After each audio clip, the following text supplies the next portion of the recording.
This is our second period of this seminar. John 3:7.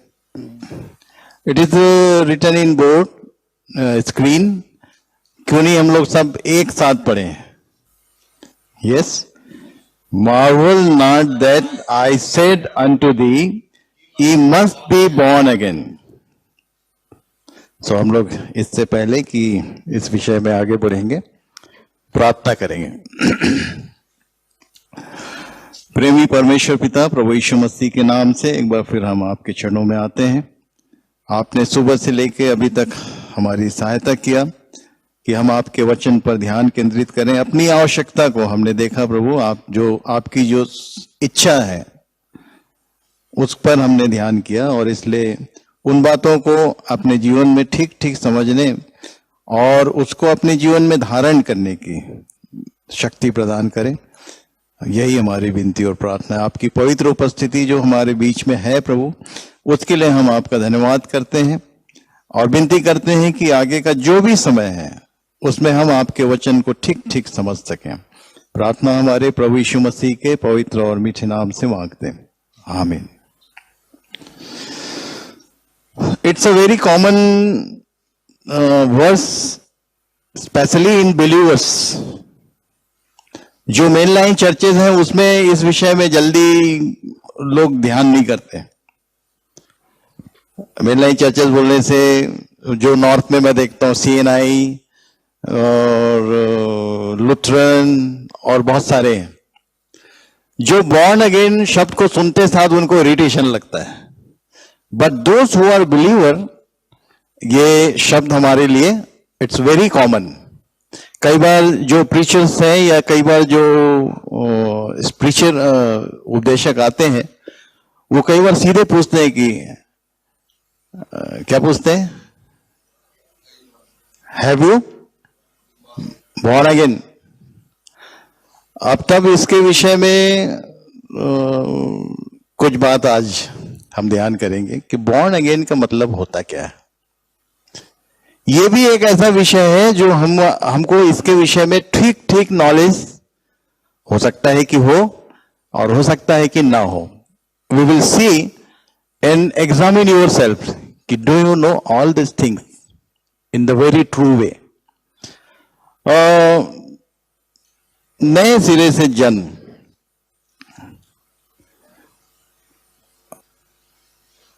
हमारे बीच में दो मेडिकल डॉक्टर हैं। कहाँ गए हैं? प्रोफेशनली जो मेडिकल किए हुए हैं। जब एक बच्चा पैदा होता है, जैसे ही जन्म हुआ उसका, तो उसके साथ क्या क्या होता है, क्या क्या करते हैं, या mothers also can tell us. जिन्होंने बच्चे को जन्म दिया उनको मालूम होगा कि जैसे एक बच्चे का जन्म होता है तो सबसे पहले क्या होता है।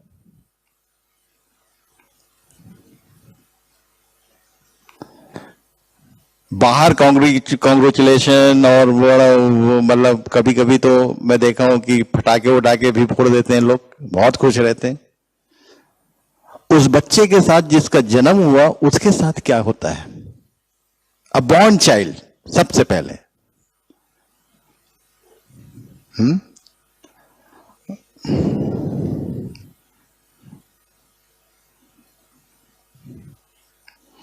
बाइबल बताती है 1 पीटर चैप्टर 1 एंड वर्स 23।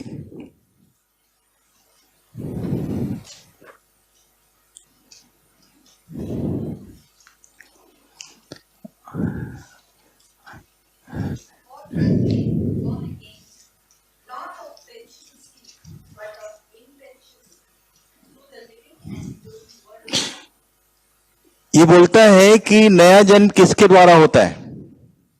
पहली बात, through the word of God. तो मैं आपको एक बात बता दूं कि कई लोग का जीवन में परमेश्वर की सामर्थ प्रकट होती है, चंगाई मिलता है, कुछ समस्याओं का हल होता है, and now they are called believers. विश्वास करना और बॉर्न अगेन होना एकदम डिफरेंट बात। अच्छा, मुझे एक बात बताइए, अंडा और मुर्गी, अंडे में जीवन होता है कि नहीं? Is their life in egg? पक्का? यस, ये सच है, उसमें जीवन होता है, बट वो अपने मां के पीछे जा सकता है। जिसने पैदा किया, अंडा चलेगा। अंडे को ना दिखता है, ना वो कुछ खाता है, ना वो कुछ चलता है। इन अंडे को इमेज बोलेंगे मां का, इमेज ऑफ मदर हैन? नहीं, but there is the procedure of regeneration. एक जीवन जो है उसके भीतर, उसको परिवर्तित होना जरूरी है, और परिवर्तित होने के बाद जब वो पैदा होता है तो नाम तुरंत बदल जाता है, नया नाम मिलता है उसको। क्या? अब ये अंडा नहीं है, क्या है ये? चूजा बोलते हैं।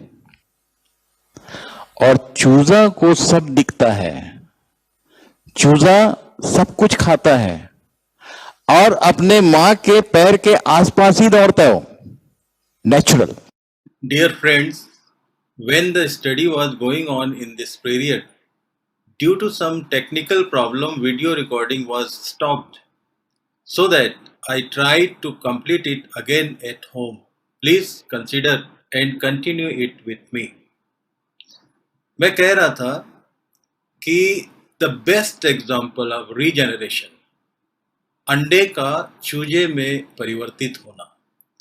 हमारे प्रभु यीशु मसीह ने भी मत्ती 23 अध्याय और उसके 37 पद को यदि पढ़ेंगे तो वहां उसने कहा, जैसे मुर्गी अपने बच्चों को अपने पंखों के नीचे इकट्ठे करती है, वैसे ही मैं भी तेरे बालकों को इकट्ठे कर लूं, परंतु तुमने ना चाहा।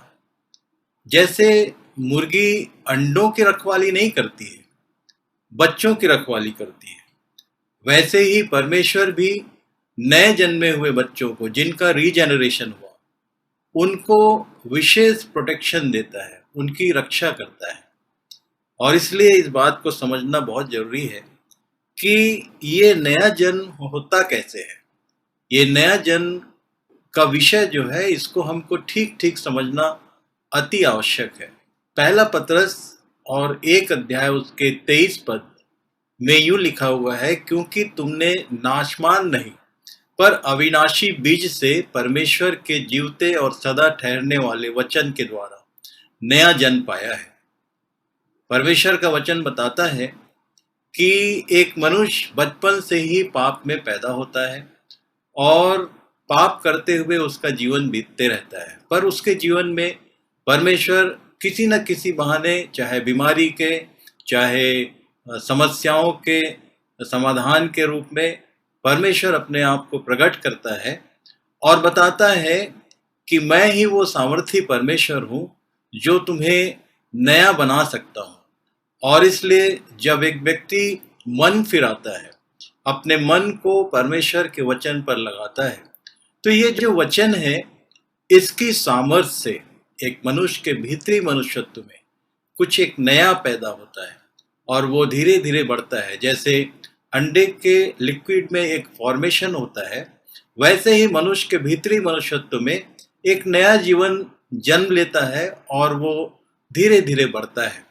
और तब जब ये जन्म होता है, यहाँ पर मैंने एक उदाहरण बताया था, मैंने पूछा था क्लास में कि जब एक व्यक्ति का, एक बच्चे का जन्म होता है तो उसके साथ सबसे पहले क्या क्या होता है, और तब इसका उत्तर लिखा हुआ है यहेजकेल नबी की किताब 16 अध्याय और उसके 4 पद में, जहाँ 1 पद से यदि आप पढ़ेंगे तो वहाँ पर लिखा हुआ है कि यरूशलेम जो परमेश्वर की प्रजा है, उसके विषय में हमारे परमेश्वर ने प्रकट किया कि तेरे काम घृणित क्यों हैं, तेरे तेरे अंदर बुराई क्यों पाई जाती है, क्योंकि तेरा जन्म ऐसे हुआ, 4 पद में लिखा है, तेरा जन्म ऐसे हुआ कि जिस दिन तू जन्मी उस दिन न तेरा नाल काटा गया, न शुद्ध होने के लिए धोई गई, न तेरे कुछ लोन मला गया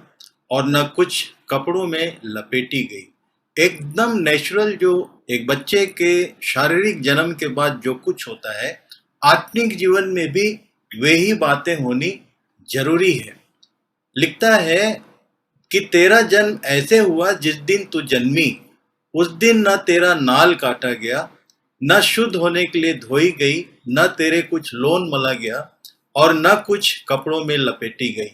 ये 4 काम है। जब एक बच्चे का जन्म होता है तो उसके साथ अर्लियर किया जाता है, जो अभी तक उसके जीवन के लिए सर्वाइवल कनेक्शन था, तुरंत उसका कनेक्शन काटा जाता है और उसके बाद उसको धोया जाता है।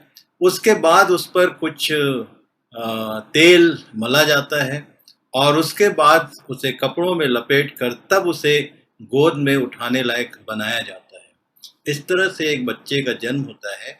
मसीही जीवन में भी जब किसी का नया जन्म होता है, वचन के द्वारा भीतरी मनुष्यत्व में जब एक नया काम होता है, तब उसके लिए जरूरी है कि जो पहले के कनेक्शंस हैं, परमेश्वर के वचन को यदि आप ध्यान करेंगे तो यीशु के लहू के द्वारा धोया जाना, शुद्ध किया जाना और क्रूस पर पुराने मनुष्यत्व का मिटाया जाना, उसका कनेक्शन काटा जाना और उसके बाद पवित्र आत्मा का अभिषेक और धार्मिकता का वस्त्र पहनाया जाता है। ये सब बातें पौलुस ने बहुत अच्छे से रोमियो की पत्री में समझाया है। और इसलिए जब एक व्यक्ति का इस तरह से जब जन्म होता है, जब ये सारे चारों काम होते हैं, तब एक शारीरिक मनुष्य आध्यात्मिक मनुष्य में परिवर्तित होता है और इस तरह से उसका नया जन्म होता है।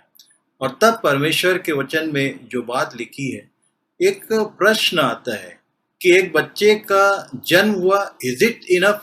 एक बच्चे का इस पृथ्वी पर जन्म ले लेना इतना ही पर्याप्त है क्या? इसी के विषय में परमेश्वर का वचन बताता है कि जैसे मनुष्य की शारीरिक उम्र के फैक्टर्स हैं, एज फैक्टर्स, वैसे ही आत्मिक जीवन में भी एज फैक्टर्स हैं। एक मनुष्य के जीवन में सबसे पहले जो उम्र होती है उसको इन्फेंट एज कहा जाता है, उसके बाद चाइल्डहुड आता है, फिर टीन एज आता है, फिर यूथ और तब मैच्योर और उसके बाद ओवर एज। परमेश्वर के वचन में इस तरह की कोई जानकारी है क्या? इस बात को हम लोगों ने क्लास में अध्ययन किया और तब मैं यहाँ पर इसको फिर से रिपीट करूँ। पहला पतरस 1 और 23 को हमने पढ़ा कि वचन के द्वारा नया जन्म हुआ, इसलिए 2 अध्याय में उसने इस तरह से शुरू किया, इसलिए सब प्रकार का बैर भाव और छल और कपट और डाह और बदनामी को दूर करके नए जन्मे हुए बच्चों की नाई निर्मल आत्मिक दूध की लालसा करो, ताकि उसके द्वारा उद्धार पाने के लिए बढ़ते जाओ।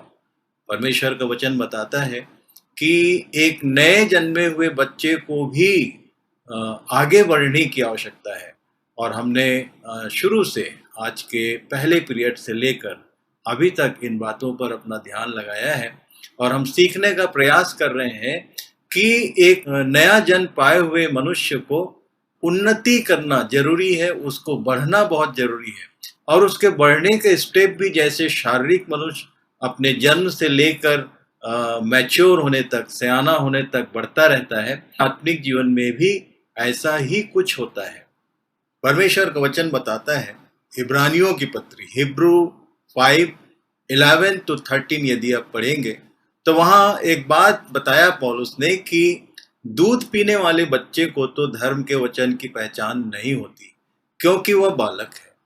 परमेश्वर का वचन बताता है कि यदि हम दूध पीने वाली उम्र में हैं तो परमेश्वर के वचनों की पहचान नहीं होती। हम परमेश्वर के वचन को पढ़ते हैं, सुनते हैं, पर समझ में कुछ भी नहीं आता है। फिर पौलुस कुरिन्थ की मंडली को, कुरिन्थ की कलीसिया को पहला कुरिन्थी 3 अध्याय और उसके पहले पद में कुछ इस तरह से बात करता था, हे भाइयों, मैं तुमसे इस रीति से बातें न कर सका जैसे आत्मिक लोगों से, परंतु जैसे शारीरिक लोगों से और उनसे जो मसीह में बालक हैं। मैंने तुम्हें दूध पिलाया, अन्न न खिलाया, क्योंकि तुम उसको न खा सकते थे, वरन अब तक भी नहीं खा सकते हो। क्यों ये बात कहा उसने? यदि आगे आप पढ़ेंगे तो लिखा हुआ है कि कोई अपने को अपुल्लोस का, कोई अपने को पौलुस का कहता था। इस बात का बड़ा झगड़ा था उनके बीच में। आज भी हमारे बीच में ये बात दिखती है कि कोई अपने को किसी का, कोई अपने को किसी का कहता है। ये इन्फेंट एज, दूध पीने वाली उम्र का प्रमाण है। फिर इसके बाद बालकपन आता है और तब पहला यूहन्ना 2 अध्याय और उसके पहले पद से आगे यूं लिखा हुआ है, हे मेरे बालकों, मैं ये बातें तुम्हें इसलिए लिखता हूं कि तुम पाप ना करो, और यदि कोई पाप करे तो पिता के पास हमारा एक सहायक है, अर्थात धार्मिक यीशु मसीह। इसका मतलब ये हुआ कि एक व्यक्ति जब दूध पीने वाली उम्र से बढ़कर बालकपन तक पहुंचता है तो निश्चित रूप से उसके जीवन में पाप का स्वभाव बना रहता है। और तब बाइबल बताती है यहाँ पर कि यदि पाप हो गया तो कोई प्रॉब्लम नहीं, हमारे लिए पिता के पास एक सहायक है, धार्मिक यीशु मसीह, और हम फिर पाप यदि हो गया तो पश्चाताप करके, प्रार्थना करके फिर से क्षमा प्राप्त करते हैं। पर इस उम्र को बालकपन कहा जाता है। इसलिए उसने बोला, हे मेरे बालकों, तुम पाप न करो, और यदि कोई पाप करे तो पिता के पास हमारा एक सहायक है। फिर 12 पद में लिखा है, हे बालकों, मैं तुम्हें इसलिए लिखता हूं कि उसके नाम से तुम्हारे पाप क्षमा हुए। एक व्यक्ति का पाप करना और क्षमा प्राप्त करना, पाप करना और क्षमा प्राप्त करना, ये बालकपन है। परमेश्वर के वचन में इफिसियों की पत्री 4 अध्याय और 14 पद में कलीसिया को पौलुस ने चिताया कि हम आगे को बालक न रहें, जो मनुष्यों की ठग विद्या और चतुराई से, उनके भ्रम की युक्तियों की और उपदेश की हर एक बयारों से उछाले और इधर उधर घुमाए जाते हो। ये बातें हमारे लिए सहायक हैं। हम समझ सकते हैं कि यदि हम मसीह में बालक हैं, मसीह में दूध पीने वाली उम्र पार हो गई, निर्मल आत्मिक दूध की लालसा करते हुए जब हम दूध पीने वाली उम्र को पार करते हैं तो ये दूसरी जगह है जहां एक व्यक्ति आगे बढ़ के पहुंचता है। और ये जगह भी इस वचन के अनुसार मनुष्यों की ठग विद्या और चतुराई से, उनके भ्रम की युक्तियों की और उपदेश की हर एक बयार से इस उम्र के लोग उछाले जाते हैं। कभी विश्वास हमारा इधर जाता है, कभी विश्वास हमारा उधर जाता है, और इसलिए हमको आगे बढ़ना बहुत आवश्यक है।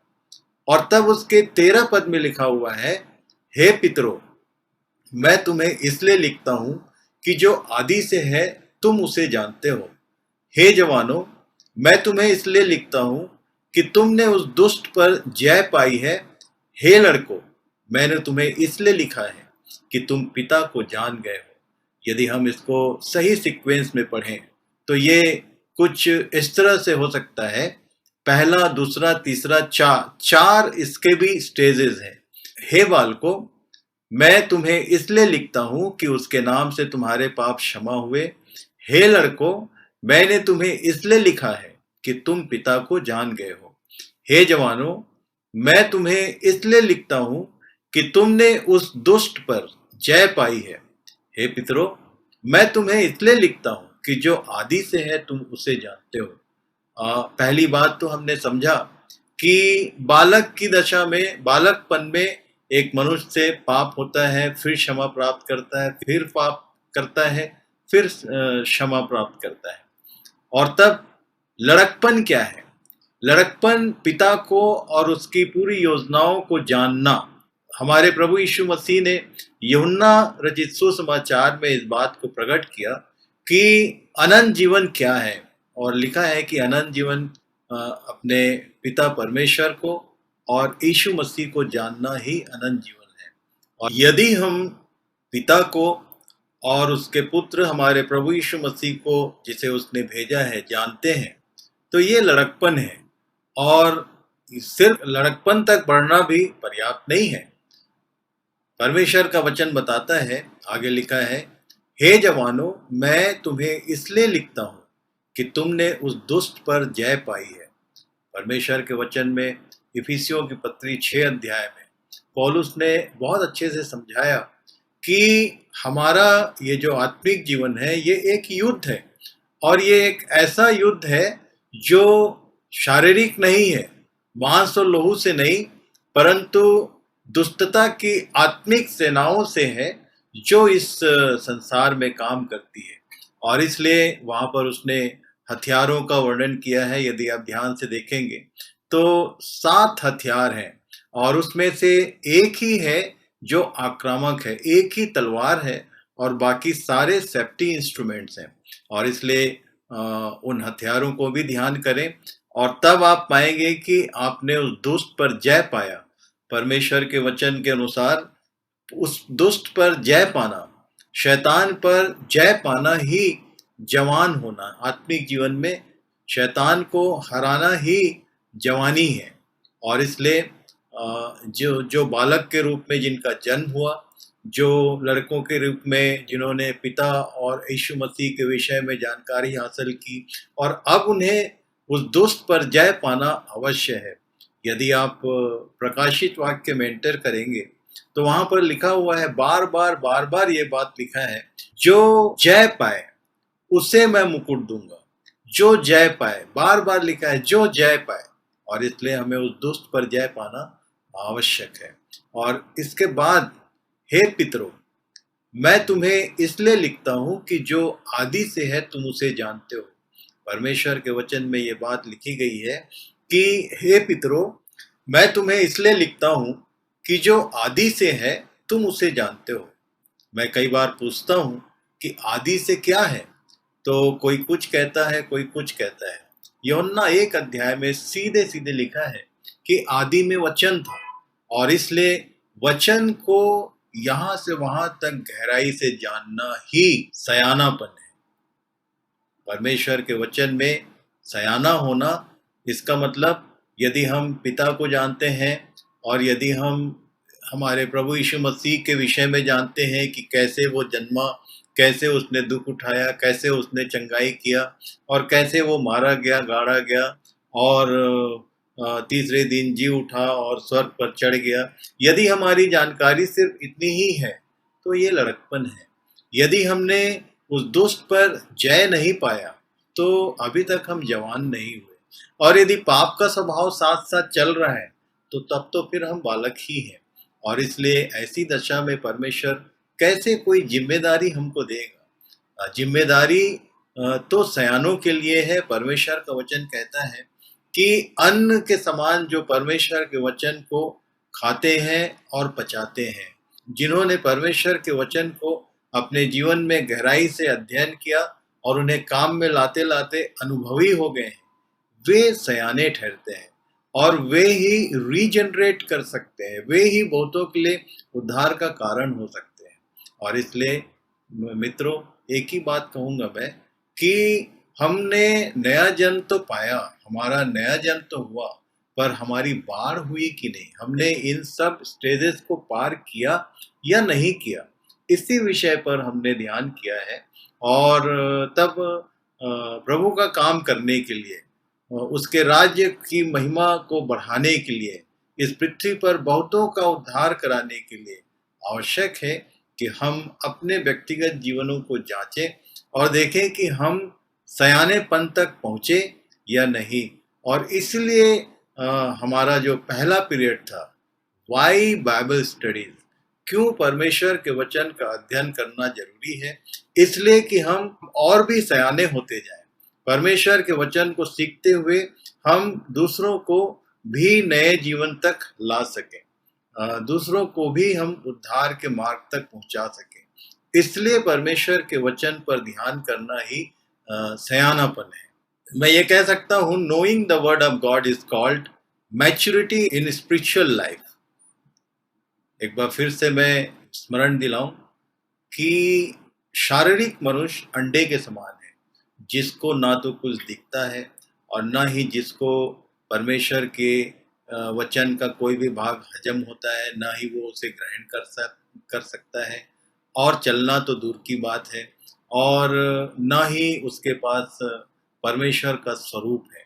पर जैसे ही उसका नया जन्म हुआ, जैसे एक अंडे का चूजे में परिवर्तित होना होता है, तो अब उसका नाम भी बदल गया और उसका स्वरूप भी बदल गया। अब जो चूजा है वो छोटा है, पर निश्चित रूप से अपने माँ का स्वरूप है। उसकी भी आंखें हैं, उसकी भी चोंच है, उसके भी पैर हैं, उसके भी पंख हैं। हालांकि छोटा है, पर पूरा अपनी माँ का स्वरूप है। और इसलिए मित्रों, इस विषय पर ध्यान कीजिए कि क्या आपका नया जन्म हुआ। फिर से मैं वही बात दोहराता हूँ, आर यू बॉर्न अगेन? और यदि बॉर्न अगेन हुआ भी, तो क्या आप निश्चित रूप से जैसे आपको बढ़ना चाहिए वैसा आप बढ़ रहे हैं या नहीं बढ़ रहे हैं? इन विषयों में प्रभु हम सबकी सहायता करें, हमारा मार्गदर्शन करें।